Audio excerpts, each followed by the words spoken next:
And a lot get healed. There are many, many wonderful healings, I mean, so many. Physical, spiritual, emotional, you know, mental ones. But some people, they don't get touched and they wonder why. And often, you know, I talk to them and see what's happening. And what people seem to forget is that God has called us into a partnership. He doesn't expect us to do everything alone, and he doesn't want to do everything for us so we don't have to do anything. He says you have to play your part. And sometimes for the healing to happen, your part is that you have to do an act of faith. You know, in Holy Scripture, Jesus said to the man with the withered hand, stretch out your hand. In an act of faith, he did it, he was healed. To another, pick up your bed and walk. In an act of faith, he did it, he was healed.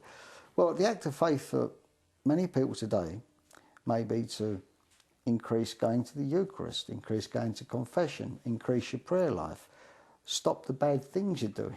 You know, play your part, you know, live well, live the right life.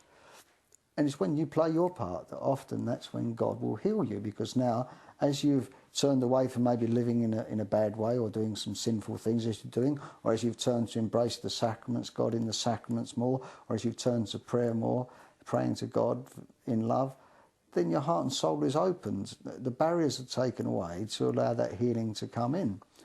And then the other thing that happens as well is that, you know, as you're drawn into the sacraments and prayer more, as you do this, that actually may be your healing, because that's what you might need in your life. The physical thing, well, that might not be so important. And look, I'm a diabetic. I've been a diabetic since I was 15, and I take 4 injections a day. And people say to me, well, have you ever asked God to heal you? I say, no. And I say, well, why not? I said, because I've had the best healing of all. I said, you know, before God came into my life, I would have given my right arm to get rid of diabetes. But now it means nothing, because God's healed me in the best way. My life is complete in him. Diabetes is nothing. It's nothing.